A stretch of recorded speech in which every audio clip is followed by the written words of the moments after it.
Everyone knows that Ford and Mazda pickups are exactly the same. They were even produced at the same factory in Thailand. The difference is only in branded emblems and some design details.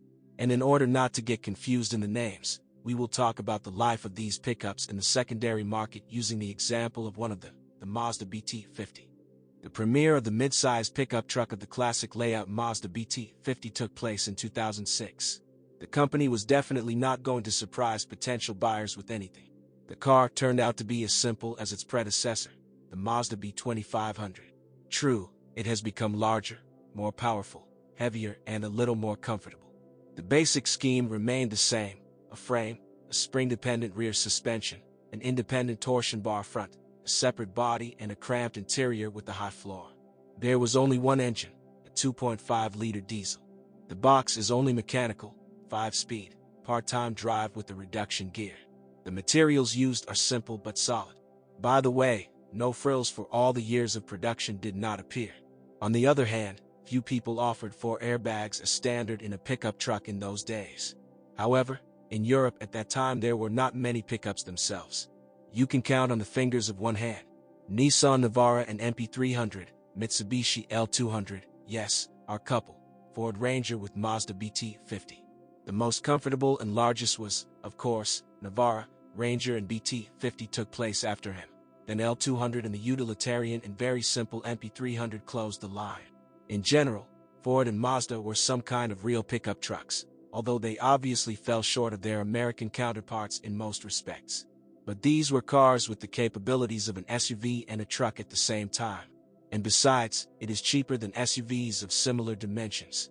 You can only treat a pickup truck like an ordinary SUV if you are not going to carry passengers, or if they are very small. Even the front row of seats cannot be called spacious, and the rear one looks like an auxiliary one at all. In the homeland of a pickup truck, in Southeast Asia, this is easier, but here, in the land of the giants, it will be crowded for everyone and always.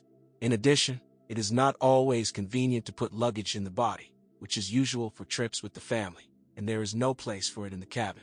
Well, perhaps only on the floor, under your feet, and between the riders on the sofa. No, I haven't forgotten what a pickup truck is for, but I'm writing this for those who want to save some money and buy one instead of a crossover or SUV as the main car for the family. It's also not worth counting on the fact that the pickup's cross-country ability will be like that of an SUV of a similar class. The rear axle is unloaded, the articulation of the bridge with thick short springs is small, and the rear overhang is longer. In addition, like all Asian pickups, the transmission units are placed very low and, together with the crossbars, stick out from under the frame. They are covered with protective shields, but the configuration of the bottom is monstrous. About the long base and the lack of electronic assistance, I will not mention. Well, if there is a locking rear differential in the options list. In a word, a pickup truck from the very beginning, even before purchase, should be treated like a truck, and there will be less disappointment in the future.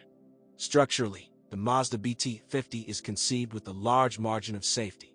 A powerful frame, a body that resists corrosion well, a strong suspension, hardy springs, durable axle shafts. Mechanical failures are not characteristic of this pickup truck. That is, in principle, they are possible, but the loads must be abnormally high. So on it you can easily go on an expedition to the outback, without fear of a broken spring or a knocked-out ball. Another thing is the engine and transmission. The weak links here are the diesel fuel system, clutch and gearbox. There are no complaints about the transfer case with a reduction of 2.6, in the main pairs. But a few unsuccessful gas stations will lead to the fact that the car will start to light up the check engine, stop pulling and start up. First, low-quality fuel will hit the injectors, which, fortunately, can be washed or repaired. Then he will start to hand over the high-pressure fuel pump, and this is already a hit for a decent amount. The pump is being repaired, but at official services they prefer to change it. There were cases when unsuccessful refueling led to the replacement of almost all elements of the fuel system, with a bill of 150,000 rubles. In general, the repair of the pump costs 20,000, and the replacement costs 40,000 rubles. Nozzles are washed for a couple of thousand, repaired for 10 and changed for 25,000 rubles. It's approximately. By the way, for 50 to 60,000 rubles you can find a contract engine from Mazda Bongo, without an attachment, but with a guarantee. For overly active drivers, the turbine may fail.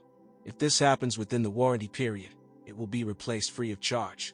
Otherwise, you need to prepare $30,000. Despite the light alloy head and cast iron block, Mazda's problems with overheating and subsequent replacement are not common.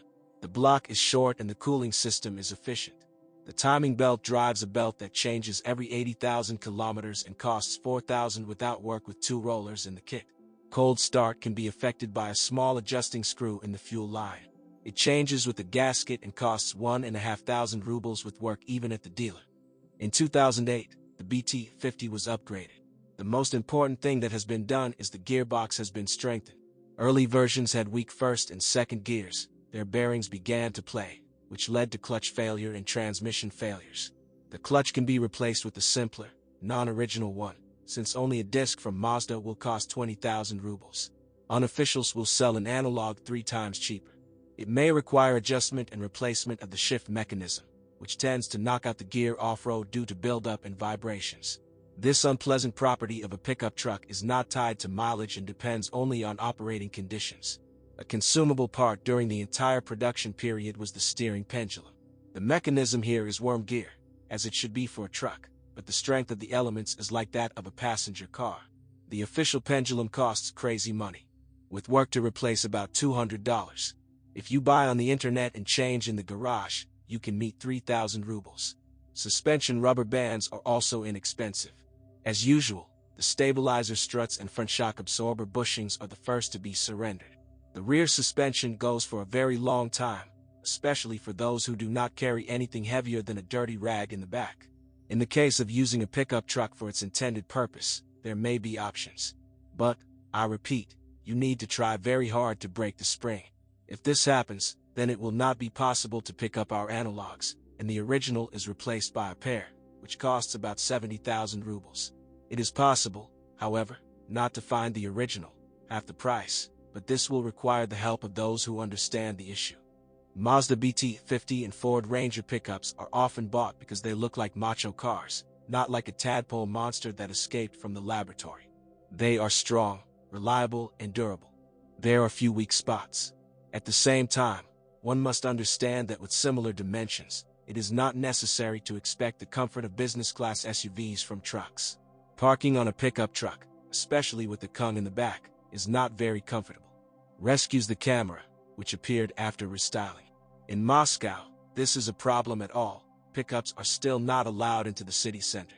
However, one of my good friends not so long ago changed one pickup truck to another with the words, "I bought it not to go to the city, but to get out of the city."